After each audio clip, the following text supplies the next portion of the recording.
독일의 철학자 쇼펜하우어의 글이 지금 현대인에게 큰 호응을 얻고 있습니다. 왜 현대인이 이 비관주의자, 이 염세주의 철학자 이 쇼펜하우어의 글에 공감을 할까? 이게 궁금하다가 그 쇼펜하우어의 글을 편집한 당신의 인생이 왜 힘들지 않아야 한다고 생각하십니까? 라는 책에서 제가 좀 그 힌트를 얻었습니다. 그 책 내용 앞부분에 그 쇼펜하우어의 인생을 짧게 설명한 내용이 있는데요. 그 내용을 보게 되면 이 쇼펜하우어는 그 사업가 아버지를 되게 사랑하고 존경했습니다. 그는 아버지를 따라서 그 사업가의 길을 걸으려고 좀 생각했었는데 그 17살 때 아버지는 강으로 뛰어내려 투신 자살을 했습니다. 그때 어머니, 그 아버지 나이 차가 한 20살 정도 되는데 그 어머니는 자기 남편이 죽고 막대한 유산을 이제 받게 되는데 그 막대한 유산으로 사교계에 빠지게 됩니다. 쇼펜하우어한테는 큰 상처가 되죠. 그래서 가정에 대한 이 불신을 갖게 됩니다. 쇼펜은 아무래도 좀 머리가 좋았던 사람 같습니다. 31살에 책을 쓰고 그 베를린 대학에서 이제 강의를 하게 됐습니다. 그러니까 지식인으로서 어떤 꿈을 이룬 거죠. 그런데 같은 시기에 그 독일의 또 유명한 철학자 헤겔이 있었습니다. 이 헤겔은 막 강의실에 막 인기가 너무 많아가지고 꽉꽉꽉 차는데 쇼펜하우어는 강의실에 5명. 그래서 너무 이제 자괴감에 빠진 겁니다. 그는 태어나지 않는 게 최선이다. 만약 태어났다면 차라리 목숨을 끊는 게 차선이다. 이런 말을 계속 입만 열면 했다는 거예요. 그런데 그 베를린에 콜레라가 만연했는데 그는 살기 위해서 이 베를린을 탈출합니다. 그런데 그 당시에 그 독일의 철학자 헤겔은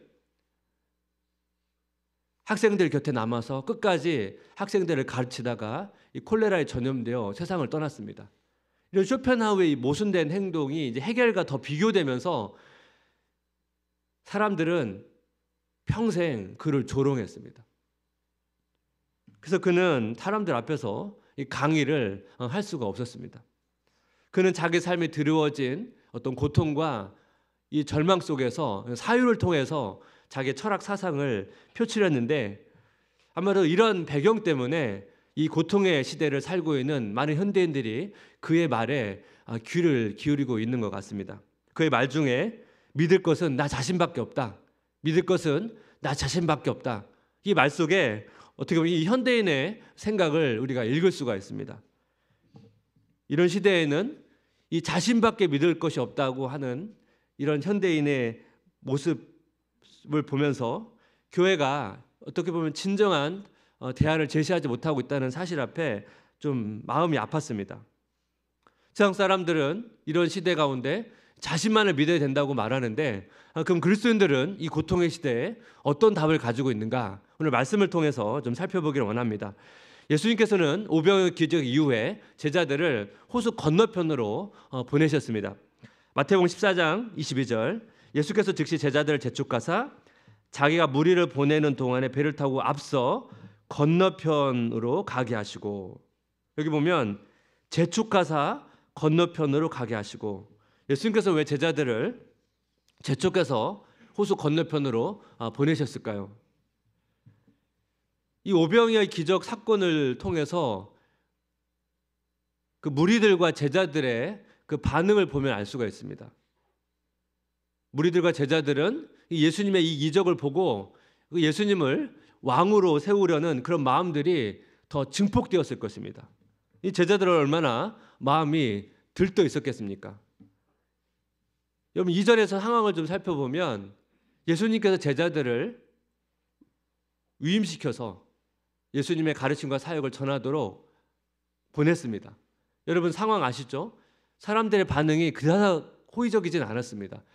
종교 지도자나 바리새인들은 비방하고 공격했습니다. 여러분 제자들의 마음이 얼마나 낙심이 되었겠습니까? 자기 직업을 포기하고 예수님을 따랐는데 지금 돌아가는 상황을 보니까 생각보다 쉽지가 않은 거예요. 근데 여러분 오병의 기적을 보니까 제자들의 마음이 다시 아마 고무되었을 것입니다.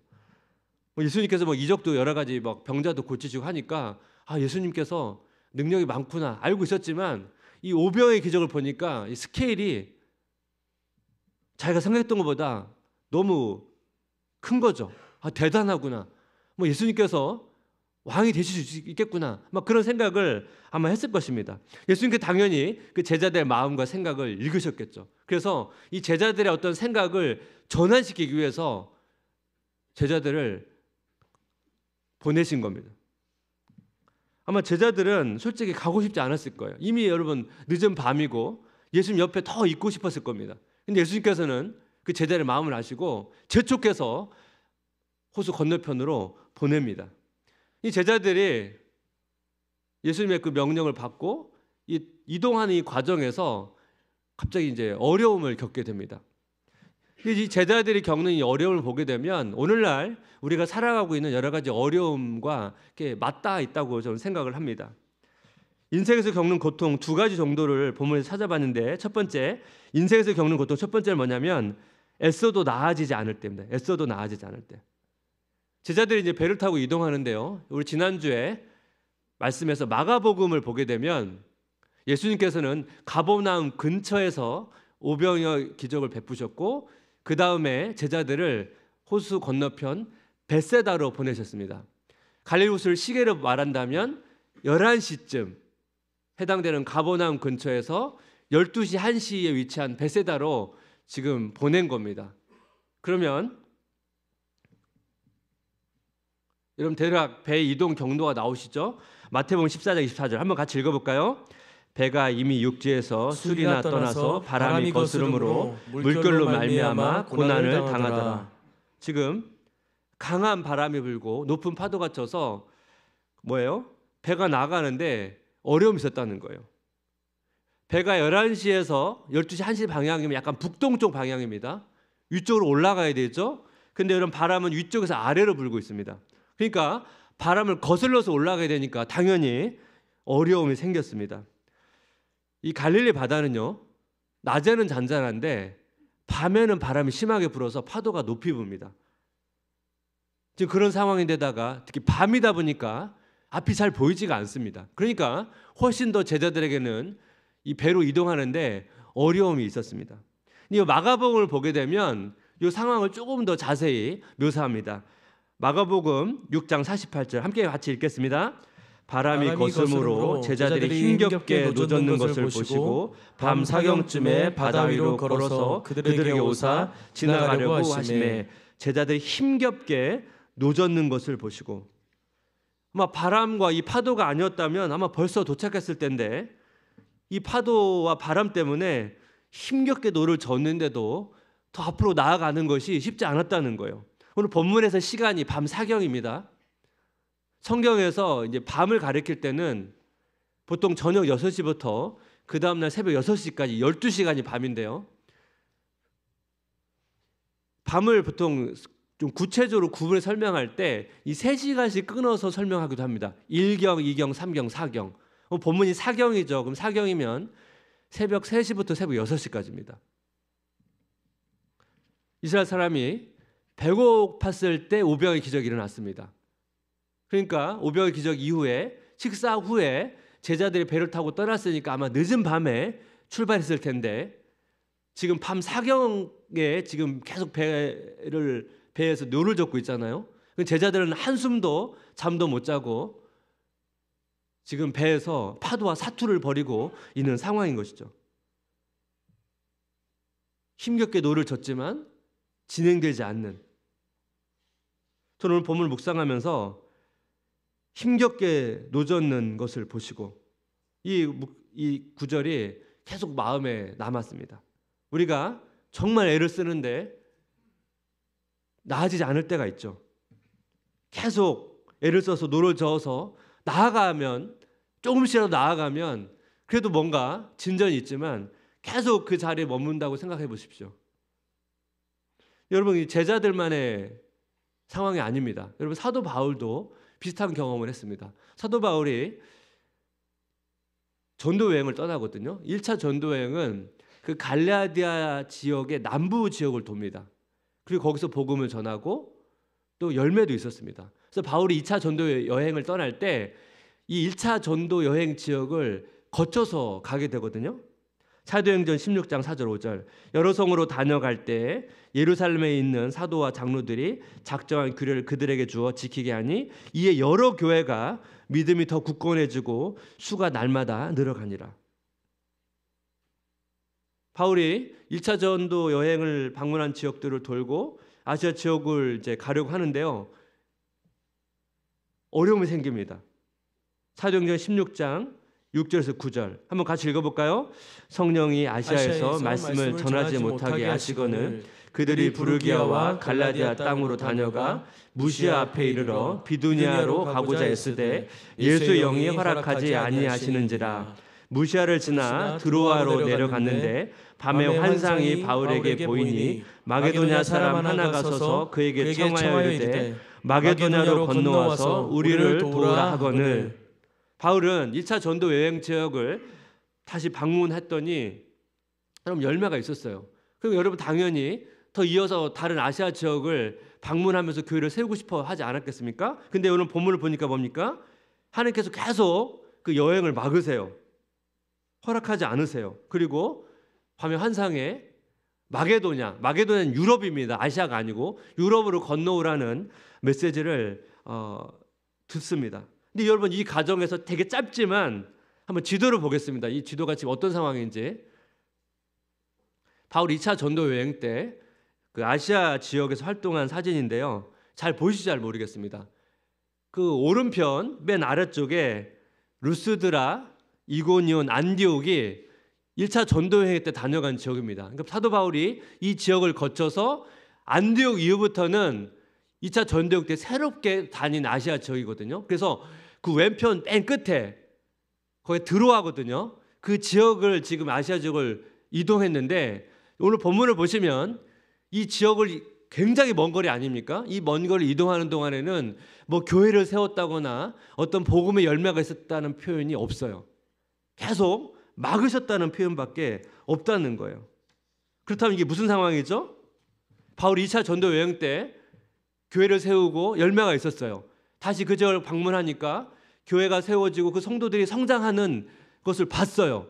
얼마나 바울 안에 기쁨이 있었겠습니까? 그럼 당연히 더 많은 아시아 지역에 복음을 전하고 교회를 세우겠다는 생각을 가지고 지금 바울은 그 안디옥 이후부터 계속 다닌 거죠. 근데 뭐예요? 없어요. 교회가 세워지지 않고 열매가 없고 아주 먼 거리를 이동했지만 결과적으로 뭡니까? 마지막에는 결국 하나님이 계속 막으시고 허락치 않으시고 사역이 잘 풀리지 않았다는 거, 쉽게 말하면 열매가 없었다는 거예요.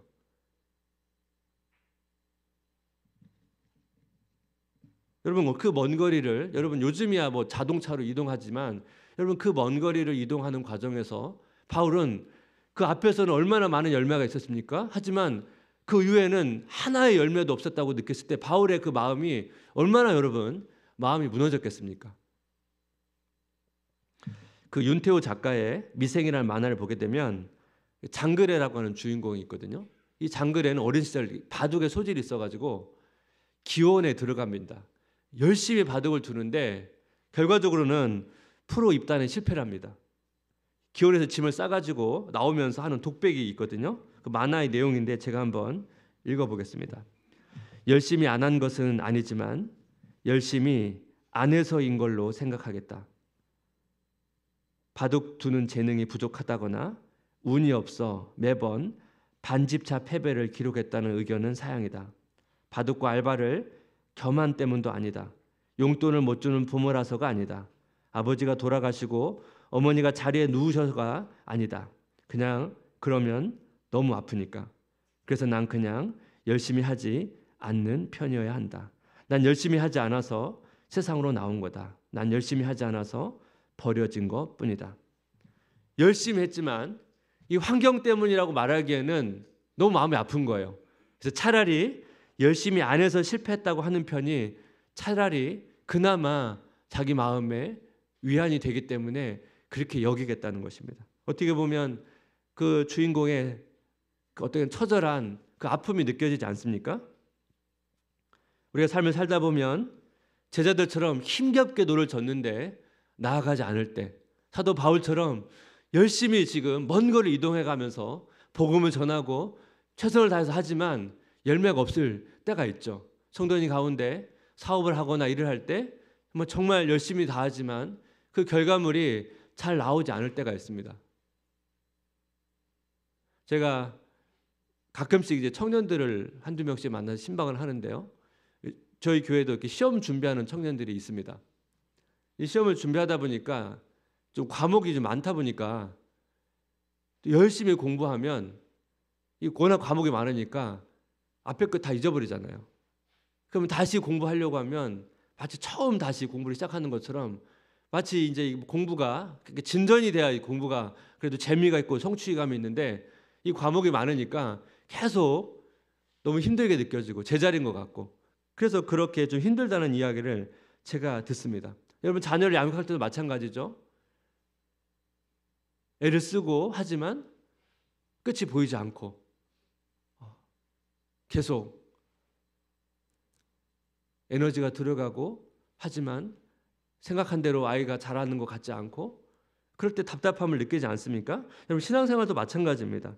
신앙생활도 나름 나 주어진 시간 안에서 예배도 드리고 또 속으로 또 참여하고 말씀도 보려고 하고 기도하려고 하는데 자기 삶을 깊이 들여다보면 계속 믿음이 없고 하나님을 잘 신뢰하지 못하고 자꾸 마음 가운데 좌절하고 세상의 염려가 더 많고 그런 자신을 보면서 이 자괴감이 들 때가 있습니다. 여러분 목회자로서 저도 마찬가지입니다. 여러분 목회자는 늘 성령 충만해야 되지만 고뇌도 많아요. 고뇌도 많습니다. 매주 설교를 하다 보면 설교가 더 깊어지고 성도에게 더 많은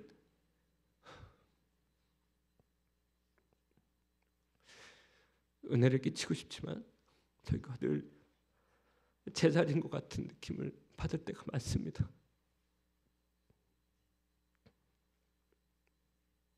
고뇌 목회자는 고뇌거든요. 성도님도 성도님 자리에서 고뇌하시죠? 우리는 다 그런 고뇌와 아픔을 겪습니다.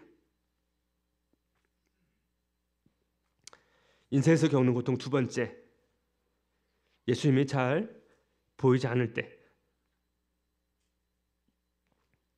제자들이 배를 타고 이 폭풍을 경험하는데요. 이 처음 경험하는 게 아니에요. 여러분 제자들 중에 어부가 있었거든요. 어부들은 이 폭풍우를 여러 번 경험했을 것입니다.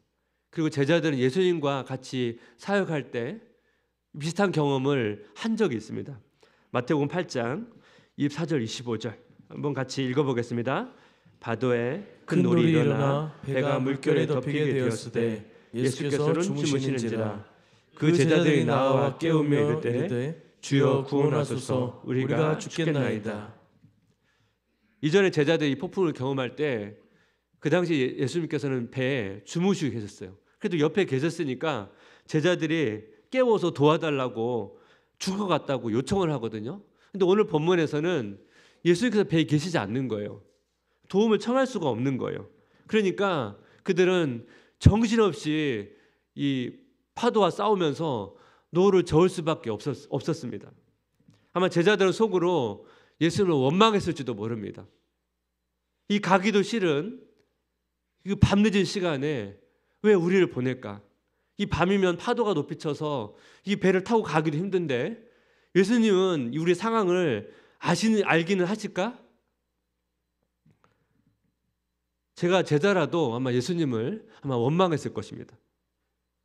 여러분 삶이 힘들죠. 고통스럽습니다.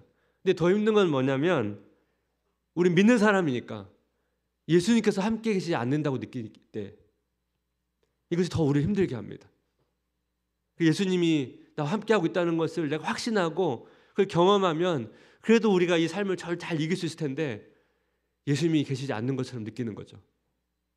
이럴 때는 영적으로 훨씬 더 무너지기가 쉽습니다.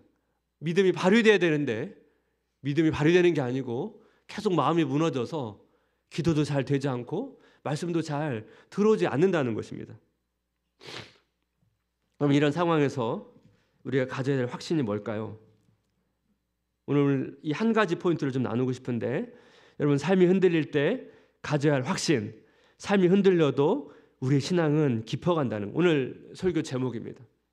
여러분 오늘 제자들이 경험했던 이 폭풍 후 두 사건을 좀 비교하면서 좀 말씀을 보기를 원합니다. 예수님께서 배에 계실 때는 제자들이 예수님을 의지할 수 있었어요. 그리고 예수님을 흔들어 깨워서 도와달라고 하니까 예수님께서 도와주셨습니다. 마태복음 8장 27절, 그 사람들이 놀랍게 여기르되 이가 어떠한 사람이기에 바람과 바다도 순종하는가 하더라. 제자들이 예수님의 능력에 놀랍니다. 근데 오늘 본문에서는 예수님께서 배에 계시지 않았거든요. 그리고 아주 늦게 오세요. 밤 사경에 오세요. 예수님께서 배에 타니까 바람이 그치고 파도가 잔잔해집니다. 마태복음 14장 32절, 배 함께 오름에 바람이 그치는지라. 여러분 결과를 보시면 두 사건은 비슷해요. 차이는 예수님께서 배에 처음에 타고 계셨냐 나중에 오셨냐, 이 두 차이밖에 없거든요. 결과적으로는 문제가 해결되긴 돼요. 근데 여러분 이 제자들의 관점에서는 두 사건은 차이가 좀 큽니다. 이전에 예수님께서 배에 계셨을 때는 제자들은 그가 누구에게 바람과 바다로 순종하는가 예수님께 놀라고 감탄했습니다. 예수님께서 한 사람을 치유하는 정도가 아니고 이 자연까지도 다스리시네. 놀랍니다. 근데 여기에는 신앙 고백이 없어요. 놀라움이에요. 그냥 감탄이에요. 근데 여러분 오늘 본문을 보십시오. 마태복음 14장 33절 함께 같이 읽겠습니다. 배에 있는 사람들이 예수께 절하며 이르되 진실로 하나님의 아들이로소이다 하더라. 예. 가장 힘든 시간,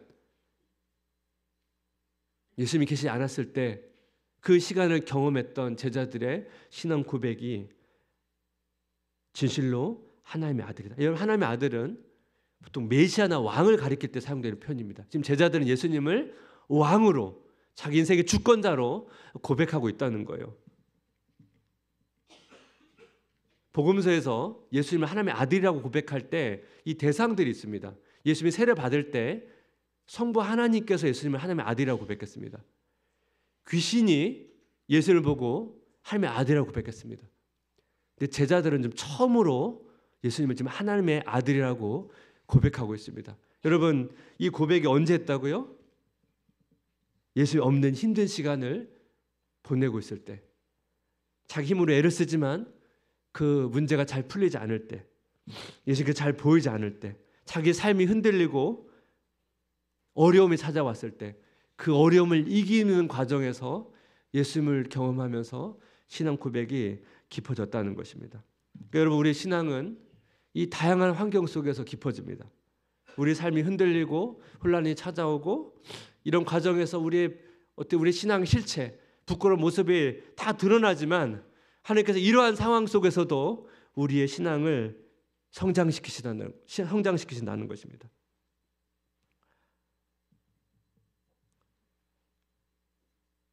제가 삶 속에서 크고 작은 수많은 파도를 경험할 때 저도 그런 질문들을 던진 적이 있습니다. 저는 예수님을 믿으면 신앙이 좀 훨씬 더 좋아지는 줄 알았거든요. 또 그런 부분이 없는 건 아니에요. 근데 이런 열바가지 환경 속에서 늘 그렇지는 않은 것 같습니다. 근데 제가 성경을 읽거나 다른 여러 가지 신앙 인물들의 전기를 보게 되면 그 많은 수많은 사람들의 삶 속에 저와 같은 아픔과 고통이 있고 저와 또 비교할 수 없는 고통과 아픔을 겪었던 믿음의 사람들이 많이 있다는 것을 또 보고, 그런 시간들을 통해서 하나님께서 그들을 성장시키시고 인도하신다는 것을 제가 깨달으면서, 그러면서 제가 하나님께서 저를 향한 그런 또 다른 계획이 있겠구나 하는 그런 믿음의 눈으로 바라보게 되었습니다. 시인 정호승의 빈 물통이라는 시가 있는데요. 처음에 제가 이 시를 읽고는 좀 이 시가 잘 이해가 안 됐는데요. 시가 이해가 안 되는데 계속 제 마음속에 떠나지 않는 거예요. 그래서 제가 이 시를 반복해서 읽다가 이 시가 말하고 있는 걸 조금은 알게 됐습니다. 시인의 관점은 잘 모르겠고 제가 이해한 시의 내용인데요. 제가 시의 일부를 한번 읽겠습니다. 나는 빈 물통이 비어 있기 때문에 가득 찬 줄 모르고, 빈 물통은 물이 가득 차도 빈 문통인 줄 모르고 평생 빈 물통을 채우느라 강가에 나가 물지개를 치고 우는 날이 많았다. 비어 있어야 채우게 되고 채우면 반드시 비우게 되는 것을 알지 못하고, 빈 물통에 늘 물이 가득 차야만 되는 줄 알고 평생 물을 가득 채우다가 빈 물통을 껴안고 슬픔에 목마른 날이 많았다. 빈 물통을 채우려고 살아왔던 한 사람의 인생, 애를 쓰지만 결국 공허한 삶에 대한 절절한 고백처럼 저는 들렸습니다. 근데 여러분, 이 시가 이렇게 공허한 고백으로 시가 끝나지 않더라고요. 시의 마지막 부분 한번 제가 읽어보겠습니다. 나는 이제 빈 물통으로 물을 마셔도 목마르지 않다. 나는 이제 빈 물통으로 물을 마셔도 목마르지 않다. 빈 물통을 들고 한겨울 강가로 나가 꽝꽝 얼어붙은 강물에 귀를 대고 얼음장 밑으로 흐르는 강물 소리를 듣는다. 그는 이 비어있는 물통을 채우려고 했던 삶을 내려놓고 잠시 그런 삶을 멈추고 추운 겨울에 얼음 밑으로 흐르는 강물 소리를 듣겠다고 고백합니다. 자연의 소리를 듣겠다는 거겠죠. 이걸 어떻게 우리의 삶에 적용할 수 있을까요? 여러분, 제자들이 힘겹게 노를 젓고 있을 때 예수님께서는 어디 계셨습니까? 마태복음 14장 23절입니다. 함께 같이 읽겠습니다. 무리를 보내신 후에 기도하러 따로 산에 올라가시니 저물매 거기 혼자 계시더니, 기도하러 따로 산에 올라가시니라. 저물매 거기 혼자 계시더니, 예수님께서 혼자 기도하셨습니다. 아마 예수님께서는 힘겹게 노를 젓고 있는 제자들의 모습을 아셨을 것입니다. 보셨을 것입니다. 예수님께서는 그 힘겨워하는 제자들의 모습을 보시면서 기도하셨을 것입니다. 시인이 물통을 채우려는 그 시도를 내려놓고 그 얼음 밑으로 흐르는 물소리를 듣겠다고 고백한 것처럼, 우리 삶의 고통 속에 있을 때 하늘의 보좌 우편에서 우리를 위해 중보하시는 그 예수님의 기도 소리를 들어야 됩니다. 이건 상징적인 표현입니다. 나의 삶이 흔들리고 우리의 애씀이 소용이 없다고 느껴진다 할지라도 여러분, 그곳에는 하나님의 섭리가 있습니다. 사도 바울이 힘써서 복음을 전하고 전하지만 아무런 열매가 없을 때 그곳에는 하나님께서 유럽 선교를 향한 놀라운 섭리가 있었습니다. 그 섭리를 깨닫기 전까지는 사도 바울은 아무리 애쓰고 애써도 아무런 열매가 보이지 않는 그런 답답함을 가지고 그 힘든 걸음을 옮겨가며 그 먼 길을 걸어야만 했습니다. 여러분, 우리 삶도 마찬가지죠. 우리가 어떻게 하나님의 계획을 다 알겠습니까? 하나님의 섭리를 다 이해하겠습니까? 우리의 삶이 때로는 흔들리고 우리가 아무리 애써도 잘 나아지 않는 것처럼 보인다 할지라도 그런 과정에서도 하나님의 섭리가 있고 우리 신앙에 성장한다는 확신을 가지고 주님 의지하면서 나아가시는 성도님 되시기를 주님의 이름으로 기도하고 축복합니다. 아멘.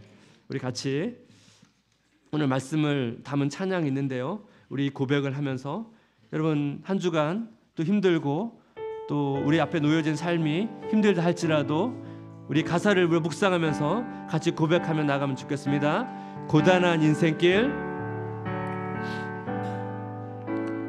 고단한 인생길, 힘겨운 오늘도 예수 내 마음 아시네. 예수 내 마음 아시네. 지나간 아픔도 마주할 세상도 예수 내 마음 아시네. 예수 내 마음 아시네. 하루를 살아도 기쁨으로 가리 예수 늘 함께 하시네. 예수 늘 함께 하시네. 후회도 염려도 온전히 맡기리 예수 늘 함께 하시네. 늘 함께 하시네. 믿음의 눈 들어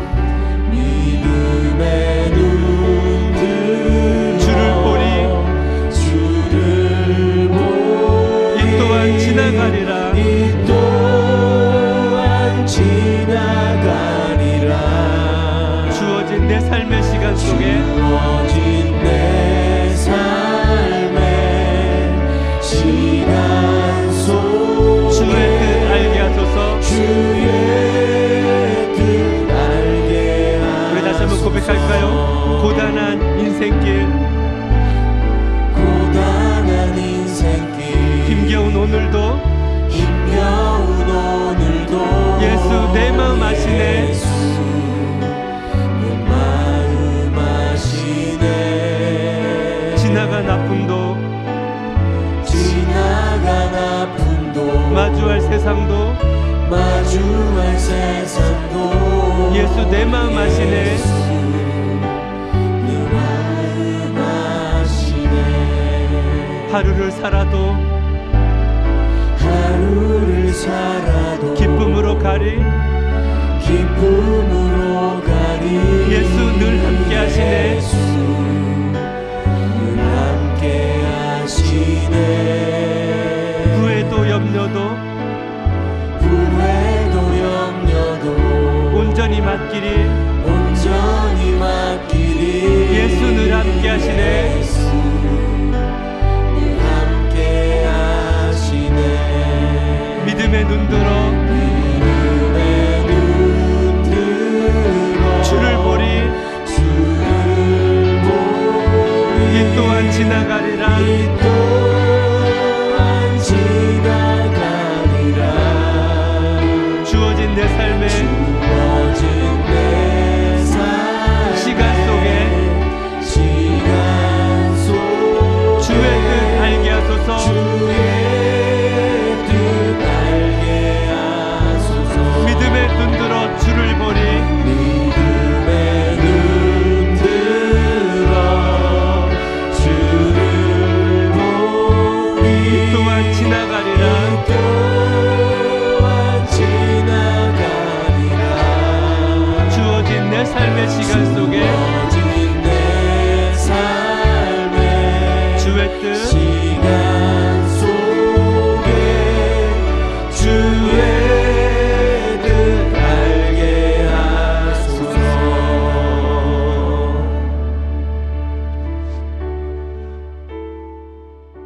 우리의 주어진 환경이 때는 어떠한 관계 속에서 우리의 삶을 흔들는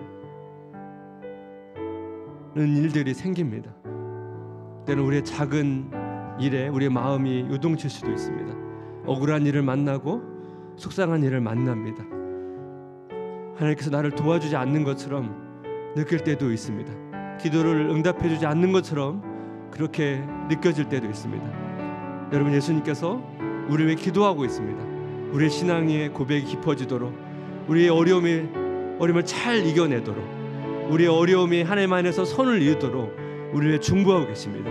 우리가 하나님의 계획을 다 알지 못하고 답답하지만 이런 과정에서 우리의 믿음이 성장하는 것입니다. 우리가 하나님의 계획을 다 알면 아마 우리는 하나님을 잘 의지하지 않을 것입니다. 이 시간 기도할 때 여러분, 우리의 삶이 때로는 요동치고 흔들린다 할지라도 우리가 우리의 신앙이 깊어진다는 확신을 가지고 더 의지하는 믿음의 사람이 되도록 기도하면 좋겠습니다. 우리 주변에 지금 삶 가운데 마치 제자들처럼 애를 써서 노려졌지만 제자리에 있는 것처럼 느껴지는 아픔 가운데 있는 사람, 예수님이 함께하지 않는 것처럼 느껴지는 우리 지체들을 생각나는 분들이 있다면 같이 중보하며 우리 함께 같이 기도하며 나가면 좋겠습니다. 같이 기도하겠습니다.